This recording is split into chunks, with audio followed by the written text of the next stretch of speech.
There are thousands of DOS games. Most of them are terrible. I play one selected at random with a 20-minute time limit and record it live. This is the result. Welcome, ladies and gentlemen, to another random DOS game show. And this is Merchant Colony by Impressions, a studio that I have a lot of time for, because they made the Caesar series, Ultimate Soccer Manager, and Lords of the Realm.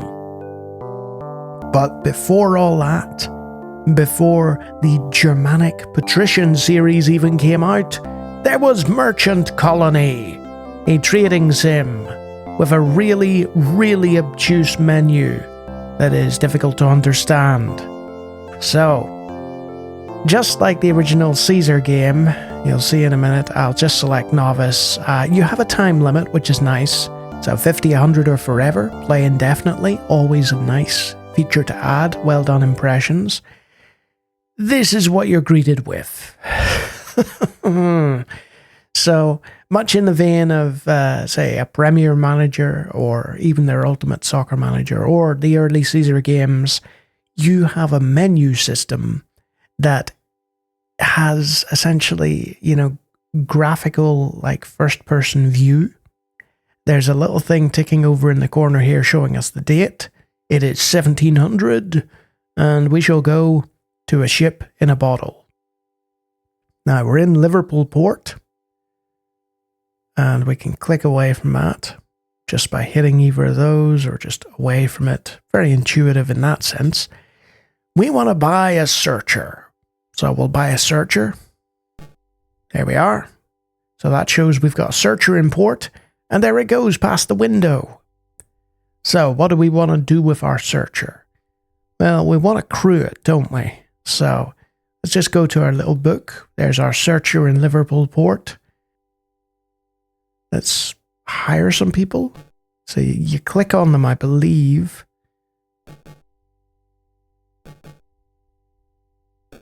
There we go. I think we've crewed the ship. I'm not entirely sure.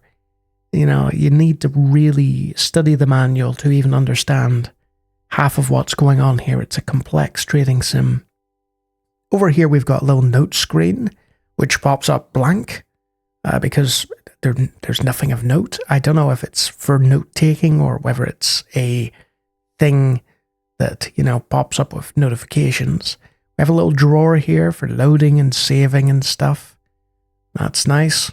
And we have inkpot that does nothing. It's just there for show. And a little ledger with our financial information. So annual accounts, outgoings, asset reports. And this was very much an Impressions thing. You would have static screens with a whole pile of information on them. And the graphics, they're not bad. It's just, it lacked the flair and panache that would come with later titles from the company, So we've clicked on everything pretty much except that sextant. Is it a sextant? Some nautical fellow can tell me. Anyway, does nothing. Let's click on the globe.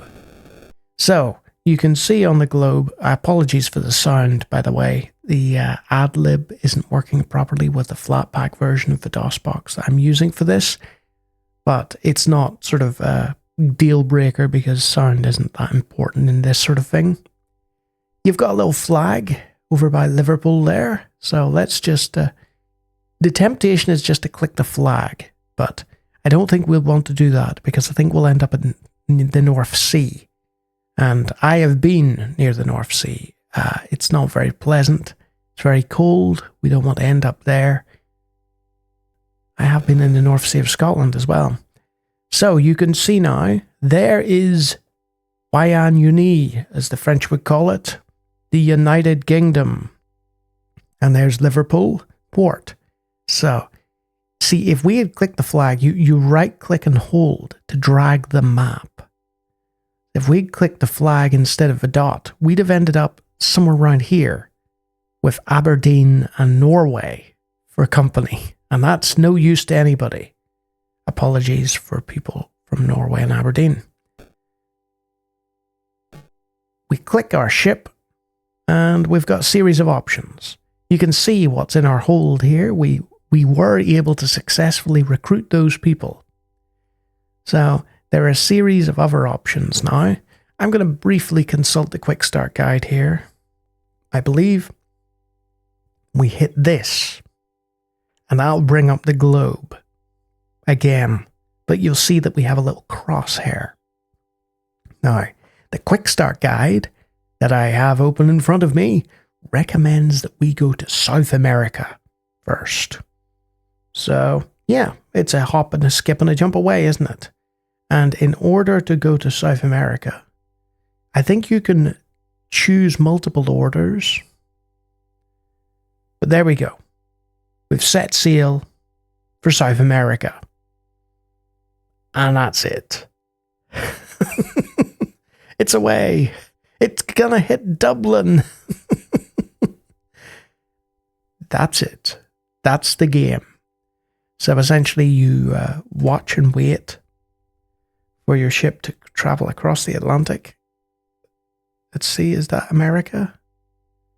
Oh, that's not that far away. It's practically next door. Look at that. Look, there's Ireland. Or as some people would call it, the Republic. Depending on who you ask. But we will not get into that today. Dear. Well, there are ways to speed the game up. But I'm not going to use them. Because I want to leave a good first impressions about the game. And that is that in 1991, Impressions had some big ideas as to what they wanted to do in terms of strategy, in terms of what they wanted to capture. But either their design skills weren't quite there yet, or the technology of the time wasn't quite there yet. Which led to games like Caesar Gold and this, which are, they're not bad games. They're just, they sit in the shadow of what was to come. Like nobody in their right mind is going to play this over, say, a Patrician 3. Rise of the Hans. Not in a million years. And if you want something a bit more involved, there's Port Royale 2. Maybe Port Royale 3 if you're feeling generous.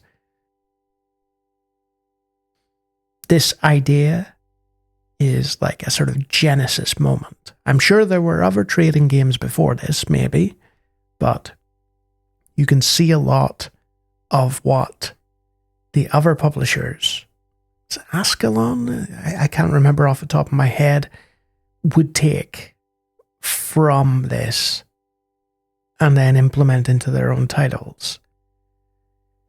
So, there's not much more to say here, really. I mean, I could go back, I could look at the ledger in more detail, and I don't think it matters if you left-click or right-click.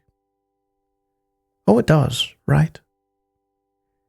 I stand corrected by my own clicking. Let's have a look at annual accounts. And again, it's another mark against it.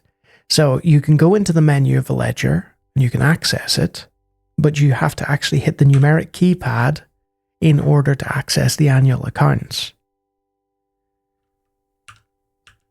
And that's frustrating. And you can't hit 1 in order to get back, even though there's a 1 in the corner there. So you have to sort of alternate between hitting the keys and using the mouse, instead of having the ability to, say, use all keys or all mouse. That's disappointing. And that's the gong for the next year. Apologies for the sound on this. You can feel free to run it in your own emulator and fix that issue. It's a flat pack issue. It's a long-standing one. But yeah, what is Merchant Colony? Well, it's a very slow-paced trading sim from a developer who would go on and do much more in the future. Would I recommend it? As a historical curiosity, yes, to sort of see how far Impressions games came in the space of just a few years. As I like to point out, as a fellow UK person, these guys at one point were bigger than Blizzard, but their subsequent purchase from Sierra and what happened after that is, well documented. It's a shame, really, because I'd probably still be playing New Impressions games to this day. Oh well. As for Merchant Colony, give it a look if you want, but I don't think there's much staying power here. It doesn't have the longevity of various other games from 1991, like Civilization. It's not going to be held in that same esteem, but if you are a sucker for that type of graphical interface, then maybe there's something here for you, I don't know. To me, it's very dry, and it's clearly a sort of early attempt. It's right at the very beginning. I think they'd only been in a studio for maybe 2 years at this point. So a lot of good ideas. There's probably a lot of complexity to the actual simulation, but its interface and just the technology of the time meant that it fell short compared to what was about to come. And if you like us talking about random DOS games, feel free to check out the videos from the other guys. They're doing really well, and I mean that without any sarcasm. Seriously, they're getting better every day. If you like what you see there, you can always subscribe. So yeah, not gonna wow anyone, but there are things to like here. It's just not for me. Until next time.